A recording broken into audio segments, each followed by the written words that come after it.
depende de la masa del planeta. En la Tierra tienes que alcanzar una velocidad de 28.000 kilómetros por hora alrededor del planeta para equilibrar la fuerza de atracción de la gravedad con la velocidad. Y de esa forma la nave entra en órbita. Entonces de esa forma se mantiene en órbita, sin más, sin necesidad de impulso. Una vez que ha alcanzado la velocidad, lo bueno que tiene el espacio es que una vez que has alcanzado una velocidad, no hay nada que te frene. Uno de los grandes problemas de los viajes interplanetarios, por ejemplo, no es solo llevar la nave a Marte, por ejemplo, o a Venus, es cómo frenarla. Necesita mucho combustible. Porque una vez que la nave ha alcanzado una velocidad de 40.000 kilómetros por hora, para llevarla a Marte y que entre en Marte o en la órbita de Marte, tienes que frenarla y para eso tienes que gastar mucho combustible. Es decir, no es como en la Tierra, que tú en un coche, si dejas de pisar el acelerador, aunque no pises el freno, el coche se acaba parando, ¿no? Por el rozamiento de las ruedas sobre el asfalto, por el rozamiento con el aire, ¿no? Pero es que en el espacio no hay nada que te frene. Pero ahora esa órbita, o sea, cuando se lanza un satélite, esa órbita hay que calcularla. Y ahora con tantos satélites, todas esas órbitas tendrán que estar establecidas para que no choquen unos con otros. El espacio es inmenso, ¿eh? Es inmenso. Es muy improbable. Tú imagínate lo grande que es la Tierra, ¿no? Pues las órbitas de los satélites y de las naves espaciales son más grandes que la Tierra, porque están por encima. Es difícil que choque un satélite con otro, prácticamente improbable. No obstante, como es muy difícil que un avión choque con otro en vuelo, ¿no? Pero no obstante, se hacen cálculos para que las órbitas no coincidan, ¿eh? No coincidan. Y ahí hay dos factores, la inclinación de la órbita y la altitud de la órbita. La inclinación de la órbita con respecto al ecuador.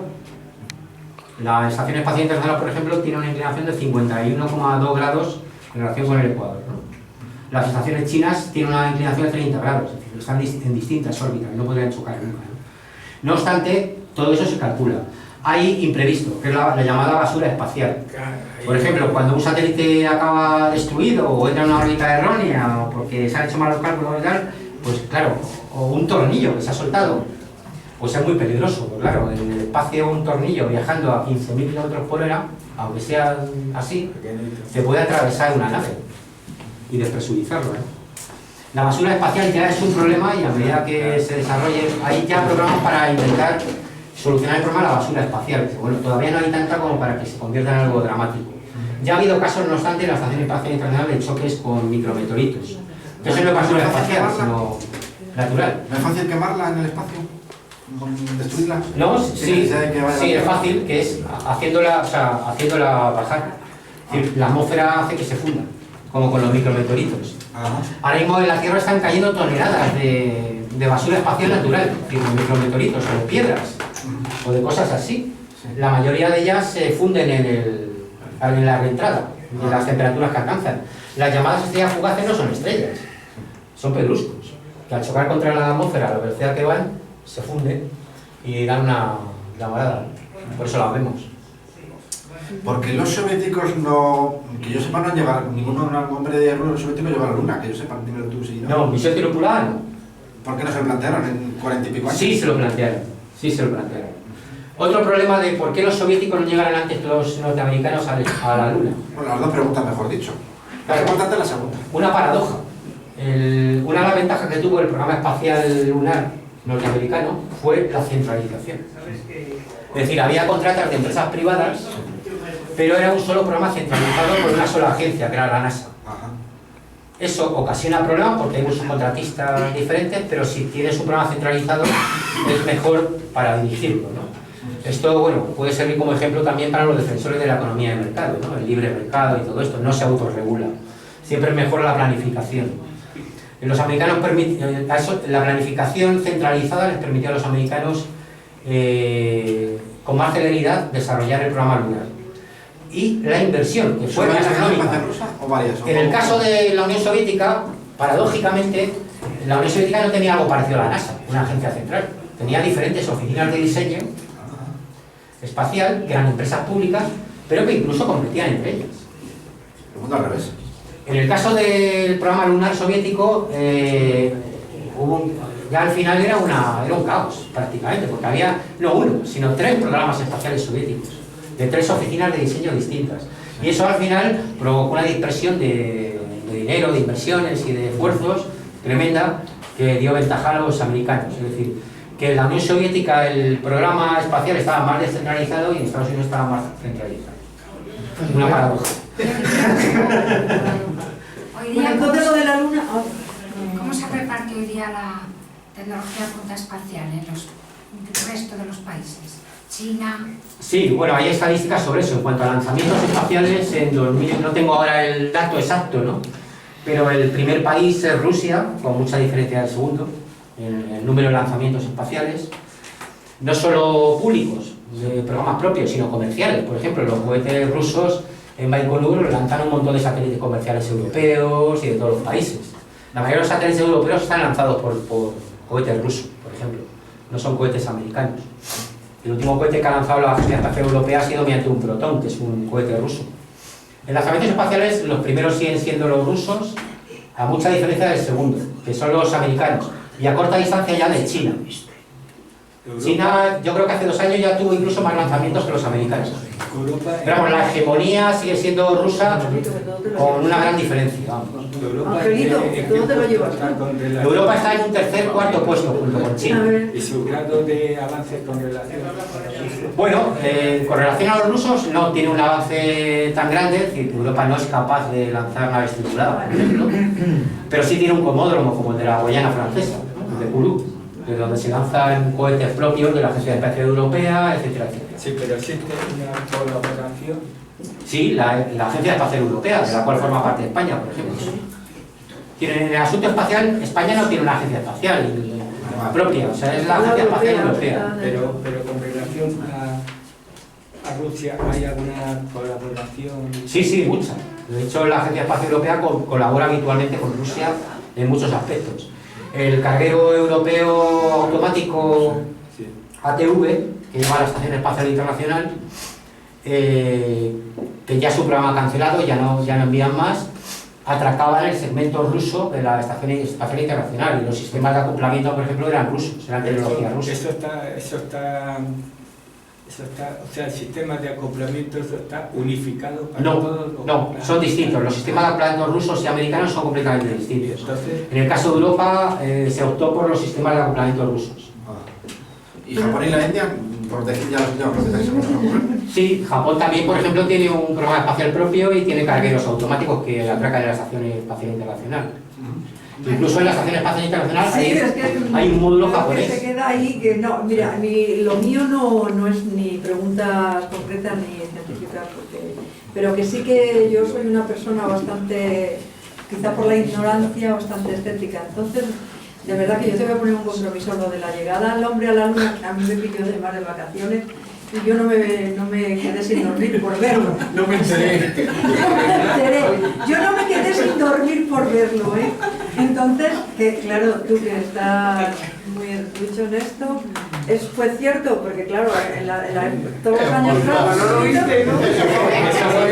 que Ya se ha pisado la pregunta. Pero las he visto posteriormente miles de No, si me permitís, hay una teoría de la conspiración que partió de Estados Unidos, además, como todas las teorías de conspiración, de que el hombre no llegó realmente a la luna y que fue una historia montada en un estudio cinematográfico. Vamos a ver, el hombre llegó a la luna, si me permitís, la NASA llegó a la luna, y no solo una vez, sino varias veces. Desde el Apolo 11, 12, el 13 no, hicieron honor al número, el 14, el 15 y el 16, y la última fue el 17. En 1973, creo recordar, los 74. Eso 7 personas, ¿no? No, en total ha habido 12 hombres en la luna, todos de la NASA. Es que hay fotografías de los módulos de alunizaje con satélites actuales. Y luego hay un argumento definitivo para desmentir a los conspiranoicos que dicen que el hombre no lleva a la luna. Estamos hablando de la Guerra Fría, del año 69. Si los americanos no hubieran llevado una nave a la luna, los primeros que lo hubieran dicho habrían sido los soviéticos. Los soviéticos reconocieron que los americanos habían llevado a la luna. Ajá. Que es verdad, y además Claro. de allí la conspiración, mira, tiene tela, ¿eh? No, conspiranoicos hay de todos los gustos, ¿no? O sea, incluso hay algunos que dicen que los arrastros de los aviones, del vapor de agua, de los motores de reacción de los aviones se nos ligan con no sé qué, de los aviones comerciales. Bueno, claro. No, pero esta locura llega hasta el punto de que ayer vi la noticia de que ganemos no sé qué leches, un grupo municipal de estos de las últimas municipales, que había hecho una moción en un ayuntamiento contra los chemtrails, o sea, contra los vapores y esto que los fumigan y tal, ¿no? Claro, que sí, una moción en un ayuntamiento, ¿no? Para que llegue un loquero y se los lleve directamente. En fin. Oye, Paco, una vuelta entonces, vamos a ver, ¿cómo supieron los soviéticos que verdaderamente la NASA llegó a la Luna, que pisó? ¿Y cómo supieron los americanos? No, ¿cómo? No, vamos a ver. Ellos lo saben, de la misma manera que los americanos sabieron que cuando Gagarin llegó a hacer el partido no se lo había inventado. Claro. ¿Qué prueba fehaciente hay tangible? De tangible, los soviéticos, por ejemplo, o sea, desde satélites espía vieron despegar el Apolo 11, ¿no? Y además, los soviéticos ya tenían naves orbitando la Luna, es decir, que lo vieron prácticamente, yo creo que lo vieron en primera línea, ¿no? Como bajo el módulo de alunizaje y todo esto, o sea que... Bueno, interpretamos a ver, si una nave desaparece de la atmósfera y tarda X tiempo en bajar, es que no queda otra que es que ha llegado a la Luna y ha bajado, Está en la digamos, Luna. No, porque podría haber estado orbitando la Tierra, ¿no? Por ejemplo, o sea que no, pero vamos, sí lo sabían. Sí lo sabían. Además, los soviéticos fueron los primeros que aterrizaron naves en la Luna, no fueron los americanos. O sea que ellos saben que los americanos aterrizaron también naves en la Luna, vamos. O sea que... Pero vamos, lo más ocurrido que a uno se le pasa por la cabeza, y creo que nunca es una prueba fehaciente, nunca se ve, es decir, no, Sergio, yo me pongo una cámara de vídeo y me lanzan desde Baikonur hasta la Luna y yo estoy grabando todo el rato, se ve que no hay truco, que yo llego, lo piso, Sí, pero bueno, vuelvo a bajar. te podrían decir que Esa las es la imágenes prueba están, tangible, ¿no? podrían decir que las imágenes están trucadas, no sé qué vamos.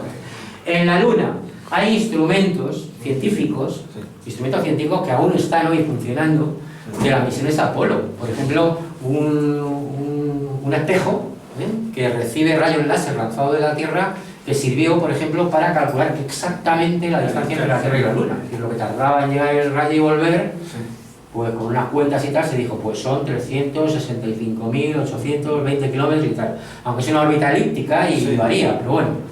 Y por ejemplo, es que hay instrumentos que están ahí puestos por los astronautas. Una anécdota, por ejemplo, en las misiones Lunokhod, que eran los rovers, unos coches automáticos soviéticos en la Luna, que luego llevaron muestras a la Tierra, que recogían de forma automática, tenía una cápsula que se lanzaba hacia la Tierra y que recogía las muestras. El 8 de marzo del año 71, para conmemorar el Día de la Mujer Trabajadora, que era fiesta nacional en la Unión Soviética, el Lunokhod, en la superficie de la Luna, dibujó un 8 con sus ruedas. Ese 8 está todavía ahí y seguirá ahí decenas de miles de años, puesto que en la Luna no hay erosión, ni viento, ni nada parecido. Nuestra huella en la Luna está ahí, no es solamente pisar de cosmonautas.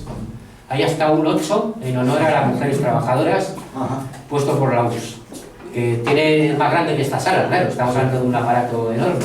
Sí, para que se vea. Que con las ruedas hizo en el polvo lunar, que se llama Regolito, que dibujó el 8. Sí, pero bueno, yo creo que no habría que perder mucho tiempo con las teorías conspiranoicas, porque las hay para todos los gustos y bueno, actualmente más todavía. Iba por ahí, era A mí se como me ha quedado diciendo, yo de buena fe, ¿cómo me lo completamente demuestras? Más bien los tiros era como diciendo, yo te quiero creer, pero ¿cómo me lo demuestras? O sea, los primeros, no, que insisto, los primeros interesados en decir que eso hubiera sido mentira, si realmente hubiera sido El mentira, enemigo siempre vale. habría sido el adversario. O sea, en ese caso era la Unión Soviética. Y no lo hicieron, o sea que fue... De hecho, en el año 75, la última misión Apolo, en el año 75, fue la misión Apolo-Soyuz, que fue una misión de acoplamiento entre una nave americana y una nave soviética, ¿no? ¿Qué año? En el año 75. Fue la primera y única misión conjunta entre Estados Unidos y la Unión Soviética. Algunos dicen que ese fue el año en que acabó la carrera espacial. Más que nada porque los americanos ya dejaron de un lado el programa lunar, porque no le veían tampoco mucho sentido, y vieron que la superioridad de los soviéticos en el campo de las estaciones espaciales, por ejemplo, ellos nunca la podían igualar, ¿no? Pero bueno, se acabó la carrera espacial a partir de ahí. Yo creo que el final de la carrera espacial fue en las primeras estaciones espaciales. Las primeras fueron las Salyut soviéticas, que hicieron desde la Salyut 1 hasta la Salyut 9, y luego la primera estación espacial multimodular, que fue la Estación Espacial Mir, también soviética. Y luego ahora la Estación Espacial Internacional, que es, bueno, sus primeros módulos se hicieron con tecnología soviética, aunque hay módulos americanos, japoneses, europeos, etcétera, etcétera.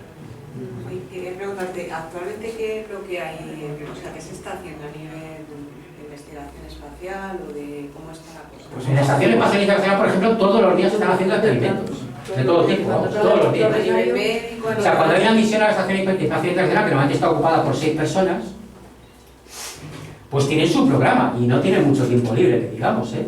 Tienen un montón de experimentos ordenados por universidades, empresas, y tienen que llevar un programa a cabo, vamos, o sea, lo que he dicho antes, biomédicos, de tecnología de materiales y un montón de historias, vamos. Incluso va a haber está previsto un nuevo módulo ruso en la Estación Espacial Internacional que va a incluir un taller de fundición, etcétera, etcétera. O sea, no sé si es muy buena idea en el espacio meter un taller de fundición. Imagino que tendrá muchas cosas, muchos niveles de seguridad, pero... Tendrán eso calculado. Claro. Y todas estas noticias que escuchamos de viajes a Marte, que si hemos encontrado agua, que si la dejamos de encontrar, planetas parecidos. Actualmente hay varias misiones en Marte. Es caliente el agua, no nos va a... Una europea que es orbital, que es la Mars Express, que toma fotos y analiza Marte desde una órbita muy baja. Y luego está la misión Curiosity de la NASA, que es un pequeño coche que es de este tamaño, que está dando vueltas por ahí. En la superficie. En la superficie, sí, que manda fotos habitualmente y tal. Tiene algunos instrumentos de medición y de análisis de químico. No hay confirmación de que haya agua en estado líquido. Sí, claro que hay en Marte agua, como hay en todo el sistema solar y en todo el universo. Pero venía en la prensa que Lo que pasa es que esa agua que no está en estado líquido, sino en estado sólido, congelado, claro. Y normalmente en el caso de Marte será posiblemente y sobre todo, fundamentalmente, aparte de los caquetes polares, bajo la Tierra, es decir, el permafrost, como lo que pasa en Siberia. El terreno está congelado, dado que la temperatura media en Marte es muy baja, es de 20 grados bajo cero anual. Tened en cuenta que en Marte, en el Ecuador, en Marte también hay estaciones, porque está inclinado el eje. En el Ecuador o en el hemisferio norte en verano puede haber 16 grados, perfectamente. Pero la temperatura media del planeta es de 20 y tantos grados bajo cero. La temperatura media de la Tierra es la de Madrid. La temperatura media anual, 15 grados. O sea, imaginar la diferencia. Es un planeta que está bastante más lejos que el Sol, ¿no? Se cree que en Marte ha podido existir vida o agua líquida en superficie, pero actualmente no puede albergar agua líquida en Marte porque no tiene una atmósfera, pero es tan tenue que al no haber presión atmosférica el agua entra en ebullición a una temperatura Eso decía, bajísima. venía en la prensa el otro día que O estaba sea, que hay caliente. agua en estado gaseoso en la atmósfera, que es muy tenue, y congelada. Claro, para que haya vida tiene que haber agua líquida, creemos. Hombre, eso no es exactamente así. En la Tierra hay agua líquida en glaciares. O sea, perdón, vida en glaciares, donde no hay agua líquida, o sea, que bacterias que viven dentro del hielo. O sea, que tienen unas enzimas que descongelan su entorno de hielo y se alimentan del agua, etcétera, etcétera, ¿no? O sea, que bueno, pero no hemos llegado a comprobar científicamente que haya vida fuera de la Tierra todavía, ¿no? Oye, una tontería porque lo has comentado. ¿La vida de un astronauta en órbita es estresante porque tiene que hacer mucho trabajo en poco tiempo antes de volver a bajar? ¿Por lo que has comentado? Hombre, yo me Trabaja imagino que sí es estresante. Lo que pasa es que los astronautas, los cosmonautas, los astronautas, cuando vuelven a la Tierra, entran en depresión. Al final echan mucho de menos seguir en el... Me imagino que será por las vistas y cosas así, ¿no? Claro, también tiene sus ventajas. Pero tiempo libre no tienen mucho, ni mucho menos. Siempre hay algo que hacer. Están siempre ocupados por lo que yo... Luego, aparte de eso, claro, hay toda una serie de tareas rutinarias de mantenimiento, de soporte vital, que son imprescindibles. O sea, nosotros nos podemos tirar aquí 10 días con alimentos y agua en esta sala. Sí. Pero claro, en una estación espacial tienes que asegurar la hermeticidad, porque fuera no hay aire, se puede despresurizar y mueres directamente, la temperatura, la radiación y un montón de factores. Porque claro, aunque en una órbita baja están protegidos por el cinturón, el campo magnético de la Tierra, de la radiación solar, Sí. hay más radiación también que la superficie de la Tierra, ¿no? Porque no hay una atmósfera que les proteja. Entonces, dentro de las naves están protegidos también las coberturas de los módulos contra la radiación, ¿no? Y luego, claro, los vuelos, las EVAs, ¿qué es una EVA? Una Extravehicular Activity. Los paseos espaciales, que son imprescindibles para el mantenimiento de la estación espacial. En la Estación Espacial Internacional hay unos enormes paneles solares, por ejemplo, que a veces se estropean. Entonces tiene que salir un tío ahí con un destornillador y con herramientas y tal a arreglarlo, claro. O sea, un poco como por la mañana arreglan la casa y por la tarde se ponen a trabajar. Claro, o sea, Qué alto ¿Quién estoy. sale? Oye, en cuanto a las lanzaderas, ¿cuál es la tendencia? ¿Volver a hacer transbordadores o seguir con los cohetes evolucionados? no hay ningún programa de transbordadores actualmente previsto. Es decir, lo que hay son programas de nuevas cápsulas espaciales. Es decir, se ha desechado la solución de los transbordadores por lo caro que era eso, vamos, lo caro y además lo inseguro. Es decir, los transbordadores espaciales americanos, por ejemplo, eran una lotería, una ruleta rusa, aunque fueran americanos. Pues claro, de 5 o 6 transbordadores, 2... Claro, es una estadística bastante jodida. ¿Por qué? Por la protección de la reentrada, ¿no? Normalmente los accidentes mortales que ha habido en los transbordadores han sido porque se ha estropeado la cobertura térmica en la reentrada y el transbordador ha explotado, ¿no? Entonces, claro, una cápsula espacial tiene una configuración, un diseño distinto, es decir, mejor previsto para la reentrada, ¿no? Entonces ahora los americanos, Estados Unidos, la NASA, tiene previsto varios programas privados de nuevas naves tripuladas, que se supone que estarán en funcionamiento en 2017 o 2018. Una es de la empresa Boeing y otra de SpaceX. Aparte del proyecto que tiene la NASA de una nueva nave tripulada, Orion, que es otra cápsula similar a la próxima nave rusa que va a sustituir a la Soyuz, que son las naves Federaxia, que se llaman Federación. Entonces hay como 4 o 5 proyectos de nuevas naves tripuladas y todas, ninguna es un transbordador. El cohete americano ese que explotó con todos los ocupantes, ¿a qué fue debido? Hubo 2. En el caso de transbordadores fueron 2. Uno fue debido al fallo de las válvulas de aislamiento. Pero eso no tiene un sistema de revisión final. Que sí, lo que pasa es que, claro, otra de las desventajas de la iniciativa privada en los vuelos espaciales es el abaratamiento de costes en los contratos. Entonces, al final, después de la investigación de ese primer accidente que causó 7 muertos, como ellos no se van a morir, se descubrió que las especificaciones técnicas de las válvulas de las juntas eran inferiores, en la realidad, inferiores a las exigidas, ¿no? Entonces, por eso hubo una fuga de combustible y pegó un pepinazo. En el segundo caso de accidente de un transbordador espacial que causó otros 7 muertos de la NASA, fue la reentrada, que fue también el despegue y la reentrada. En el despegue se desprendieron trozos del depósito que a su vez chocaron con las placas del escudo térmico y las deterioraron, que no tenían forma de arreglarlas en órbita, ¿no? Luego ya sí hicieron protocolos y mecanismos de reparación de placas en órbita, pero no lo tenían. Entonces la reentrada fue una lotería, la lotería al final salió mal. Se desintegró la nave porque las placas cerámicas que recubrían la nave, algunas estaban rotas y bueno, estamos hablando de 3000 grados de temperatura, pues la nave salió ardiendo. Vale. Y no quedó nada de ahí. Países exóticos y